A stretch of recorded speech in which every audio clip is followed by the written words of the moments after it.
Halo rekan-rekan sekalian dimanapun Anda, jumpa lagi bersama saya Alhams Komarlah di Respon Populer. Pada kesempatan kali ini saya mencoba untuk memberi respon saya.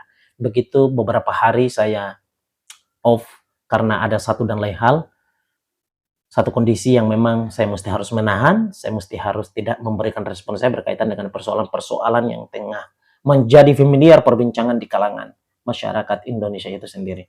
Teman-teman sekalian, ini berkaitan dengan persoalan isu wacana pemakzulan terhadap Wakil Presiden Gibran Rakabuming Raka.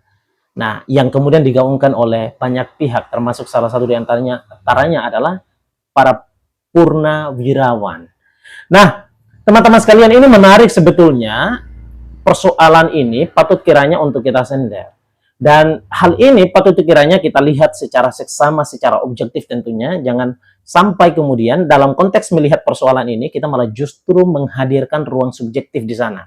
Maksud saya begini, persoalan ini jangan sampai kita hadirkan kepentingan-kepentingan personality yang kemudian mengakibatkan adanya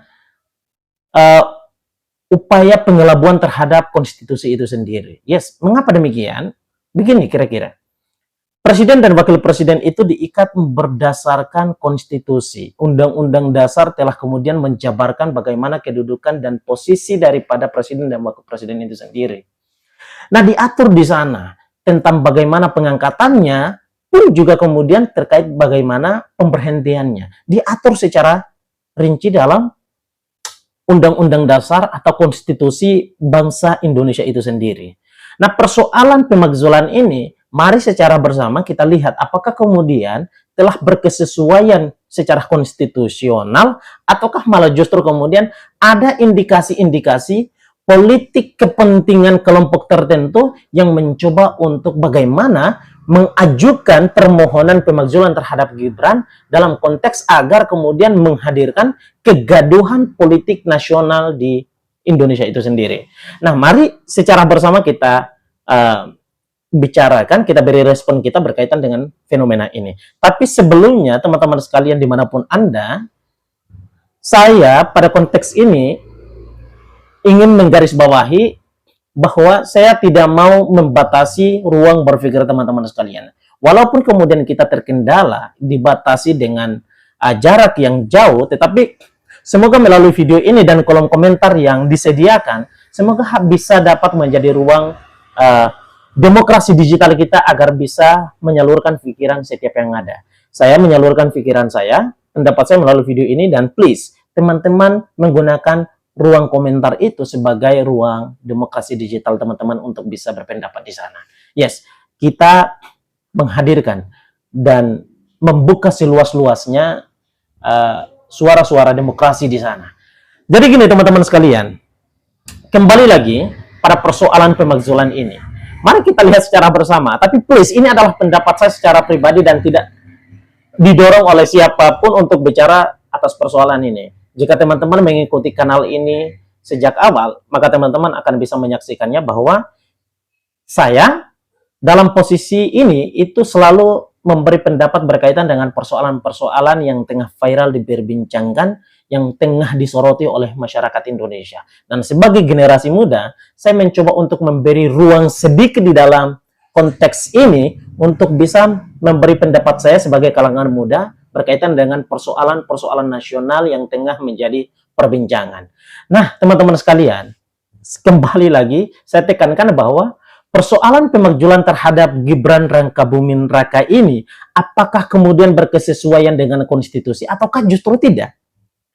Ataukah ini adalah persoalan-persoalan politik semata, persoalan politik praktis semata, yang kemudian mencoba untuk ya membuat gaduh di tengah ya persoalan bangsa Indonesia itu jauh lebih besar disoroti itu adalah menyangkut soal masalah kebijakan-kebijakan yang mesti harus menyasar pada ruang kehidupan masyarakat setiap harinya di tengah efisiensi anggaran yang diambil kebijakannya secara regulasi oleh Presiden Prabowo itu sendiri.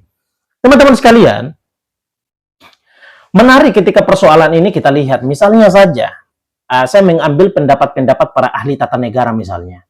Yes, misalnya saja Prof. Mahfud MD, mantan Ketua Mahkamah Konstitusi, mantan Menko Polhukam di zaman eranya Presiden Joko Widodo di 2 periodenya misalnya, di periode keduanya misalnya, dan kemudian pun kita kenal sebagai sosok ahli tata negara. Nah, teman-teman sekalian, di sana menarik, Prof. Mahfud itu mengatakan bahwa persoalan pemakzulan terhadap Gibran Rakabuming Raka itu secara teori bisa dapat dilakukan. Tetapi secara politik, itu dikembalikan lagi pada persoalan faktanya hari ini. Apakah kemudian parlemen itu diisi oleh posisi oposisi, dikuasai oleh kelompok oposisi, atau justru kemudian sebaliknya, partai-partai pendukung menguasai parlemen. Nah, secara bersama mari kita bahas, teman-teman. Ini menarik, saya kira. Pertama adalah, apakah kemudian persoalan ini berkesesuaian dengan konstitusi atau tidak, yang dimaksudkan oleh Prof. Mahfud sebagai, ya secara teori gitu. Nah, teman-teman sekalian, dilihat misalnya persoalan pemakzulan itu diatur dalam Undang-Undang Dasar pada pasal 7A misalnya.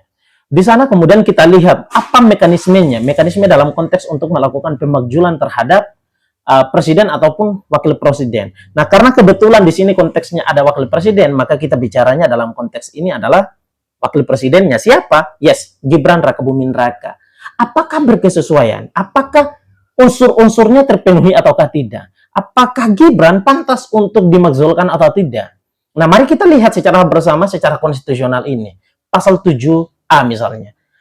Di sana kemudian dimaksudkan wakil presiden atau wakil presidennya bisa dimakzulkan ketika kemudian melakukan pelanggaran berat misalnya. Melakukan korupsi misalnya. Penyuapan misalnya. Lalu kemudian berkhianat atas negara misalnya. Berkhianat kepada negara misalnya. Ketika itu terpenuhi, maka pantas bagi Gibran Rakabuming Raka itu untuk dimakzulkan, dan tidak bisa satupun di antara kita yang ada, baik itu dari sektor pemerintah hingga wakil rakyat, hingga sampai pula dengan masyarakat biasa, maka kita tidak punya hak ketika kemudian unsur-unsur ini semuanya terpenuhi. Maka Gibran Rakabuming Raka ketika unsurnya terpenuhi, maka dia secara personality pun juga mesti harus ikut menaati ketentuan yang sudah ada. Maka dia mesti harus mundur demi konstitusi itu sendiri ketika unsur-unsurnya berdasarkan pasal 7A itu terpenuhi. Tapi apa yang kita lihat misalnya teman-teman sekalian, sejauh ini mohon maaf, saya tidak tendensius, dan apalagi dalam konteks ini ketika mengatakan bahwa saya berada pada posisi pembelaan terhadap Gibran, tidak. Tetapi saya mencoba untuk memberikan penalaran saya, memberikan telaah saya berdasarkan pada regulasi yang ada, pada mekanisme yang ada, mekanisme yang sudah ditentukan berdasarkan Undang-Undang Dasar ini. Kita lihat saja bagaimana proses hukum berlaku atas Gibran Rakabuming Raka. Pertanyaannya, apakah sejauh ini ada proses hukum yang tengah berjalan untuk melakukan proses penyelidikan ataupun penyidikan terhadap Gibran Rakabuming Raka sebagai wakil presiden? Ya jelas belum ada proses hukum itu berlangsung. Dan belum ada hasil daripada proses hukum yang berlangsung yang kemudian mengatakan bahwa Gibran Rakabuming Raka melakukan korupsi, melakukan penyuapan, berkhianat kepada negara, melakukan tindak pidana berat, dan lain seterusnya, yang kemudian itu telah diatur ketentuannya berdasarkan Undang-Undang Dasar ini. Yes, secara tegas saya mengatakan bahwa tidak ada proses hukum yang dilakukan sehingga kemudian bisa dapat dikatakan Gibran melanggar pasal 7A. Nah, tidak ada. Lalu bagaimana kemudian isu ini muncul? Yes, saya ingin mengatakan dulu nih, secara hukum kemudian tidak ada di sana. Mohon maaf, pikiran saya awam menyangkut soal masalah hukum, tetapi penalaran sederhana dalam konteks awam saya mengatakan bahwa tidak ada di sana ketika kemudian kita betul-betul melihat apakah kemudian persoalan ini atau persoalan hukum ataukah tidak. Ya jelas, maka kita temukan bahwa tidak ada persoalan ini dalam persoalan hukum. Nah, Gibran Rakabuming Raka berdasarkan pasal 7A sepanjang ini belum kemudian diketahui melakukan pelanggaran hukum. Ya, jangan dikait-kaitkan dengan persoalan ya persoalan di mana karena ini tentu jelas masih ada pihak yang kemudian mengaitkan bahwa Gibran ini karena adalah hasil daripada kebijakan nepotismenya Jokowi di dalam konteks mempengaruhi Mahkamah Konstitusi sehingga Gibran ini melalui Mahkamah Konstitusi itu meloloskan berdasarkan putusan 90-nya Gibran menjadi lolos untuk mencalonkan diri sebagai wakil presiden di sana. Nah, saya mau ingin membatasi dulu bahwa yes, ini kita selesaikan dulu gitu loh. Karena saya kira bahwa dalam konteks berbicara menyangkut soal masalah putusan 90 Mahkamah Konstitusi ini, itu telah selesai gitu loh. Nah, sepanjang ini belum ada pihak yang kemudian melakukan JR ulang berdasarkan putusan ini gitu loh. Itu belum ada gitu loh. Bahkan melalui putusan Mahkamah MK pun itu telah menyelesaikan persoalan ini dengan Anwar Usman yang kala itu menjadi ketua Mahkamah Konstitusi gitu misalnya, itu diberhentikan di sana. Dinyatakan bahwa melanggar kode etik di sana. Tetapi apakah kemudian persoalan ini menyelesaikan dan mengatakan bahwa Gibran itu telah melakukan pelanggaran berat? Yes, jelas tidak. Tidak di sana. Maka saya secara tegas berdasarkan penalaran saya atas pasal 7A Undang-Undang Dasar ini, saya mengatakan bahwa Gibran untuk saat ini tidak ada unsur yang terpenuhi sehingga kemudian Gibran dapat dikatakan bisa dapat dimakzulkan di sana. Dengan alasan tadi secara konstitusional telah diatur di sana. Please sekali lagi saya dalam konteks ini tidak membela Gibran Rakabuming Raka, tetapi saya hanya sebagai masyarakat awam yang mencoba untuk memberikan pemahaman saya berdasarkan hal ini. Yang kedua adalah, apakah persoalan ini secara politik bisa dapat dilakukan? Yes, bisa saja iya. Gitu loh. Secara teori, jelas tadi, bisa dapat dilakukan ketika unsur-unsurnya terpenuhi. Tapi kembali saya tekankan bahwa dalam konteks ini, Gibran itu sementara belum ada proses hukum yang dapat mengatakan secara tegas bahwa Gibran melanggar unsur-unsur yang ada berdasarkan pasal 7A. Sehingga sementara saya mengatakan, saya memiliki kesimpulan sementara bahwa Gibran tidak dapat dilakukan proses pemakzulan terhadapnya. Lalu secara politik, nah ini bermasalah. Misalnya pula Prof. Mahfud mengatakan, ya secara politik maka kita akan melihat berdasarkan pada mekanisme parlemennya misalnya.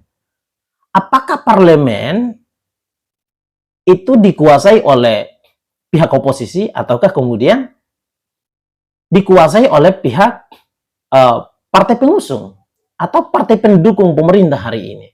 Maka kita lihat bagaimana faktanya yang terjadi.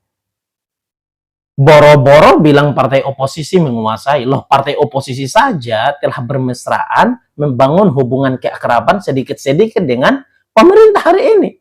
Maka pertanyaannya, bagaimana mungkin kemudian proses pemakzulan itu bisa dapat dilakukan melalui parlemen? Ketika kemudian oposisi saja itu membangun hubungan pelan-pelan dengan pemerintah. Ya, kita bisa dapat kemudian melihat bagaimana kemudian dari partai oposisi tertentu, ketua umumnya beberapa kali kemudian melakukan pertemuan dengan presiden. Ya, walaupun kemudian memungkinkan sekali ada indikasi-indikasi bahwa ya pertemuan itu tidaklah bermaksud untuk kemudian membangun hubungan keakraban pihak oposisi dengan pihak pemerintah. Yes, betul memungkinkan sekali hal itu tidak seperti itu. Tetapi juga kemudian ada kemungkinan bahwa pertemuan itu mengindikasikan bahwa ada upaya untuk menjalin keakraban antara pemerintah dengan partai oposisi. Yes, bisa saja seperti itu. Yes, kita tidak bisa kemudian memungkiri hal itu jika kita mengamini bahwa dalam politik itu ada banyak sekali ruang kemungkinan-kemungkinan. Yes, hal itu bisa saja terjadi. Bisa pun kemudian kita mengatakan bahwa pertemuan oposisi dengan pemerintah yang diwakili oleh presiden misalnya, itu dalam upaya untuk melakukan pemakzulan terhadap Gibran misalnya. Bisa saja hal itu terjadi. Tetapi bagi saya mustahil. Walaupun kemudian tidak ada ruang-ruang kemustahilan itu di dalam politik gitu. Kemungkinan-kemungkinan menghiasi relung-relung perpolitikan misalnya. Yes, tapi untuk saat ini saya mengatakan mustahil hal itu bakalan terjadi. Maka begini teman-teman sekalian, dalam konteks parlemen kita yang dikuasai oleh partai pendukung hari ini, yang semuanya mengambil jatah daripada kekuasaan hari ini, misalnya Caimin dengan PKB-nya yang tadinya melakukan perlawanan politik melalui pilpres dengan siapa namanya Prabowo Gibran misalnya, lo hari ini mendapatkan jatah Menko dengan apa namanya posisi lainnya gitu loh.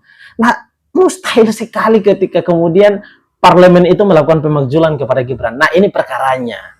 Sejujurnya itu secara teori undang-undang dasar itu memungkinkan sekali terjadi dan bisa dilakukan pemakzulan kepada Gibran Rakabuming Raka ketika kemudian unsur-unsurnya terpenuhi. Hari ini bisa dilihat berdasarkan pada proses hukum yang dilihat, tapi itu belum sampai hari ini itu belum ditemukan dan dilihat adanya proses hukum yang dilakukan atas Gibran itu sendiri. Nah, itu secara teori memungkinkan sekali. Dan secara politik kita lihat bagaimana kemudian parlemen kita. Kenapa? Karena pemakzulan hanya bisa dilakukan melalui pertemuan di parlemen. Kita masyarakat tidak bisa melakukan itu secara sendiri. Hatta sekalipun purnawirawan dengan suara-suara lantangnya sekalipun untuk berteriak, untuk melakukan pemakzulan terhadap Gibran. Tapi itu tidak bisa akan dilakukan. Kenapa? Yes, karena secara konstitusionalnya yang melakukan itu adalah parlemen. Yes, jelas kita tidak bisa, maka yang bisa kita lakukan adalah hanya bisa berteriak, bersuara keras saja. Jelas teman-teman sekalian.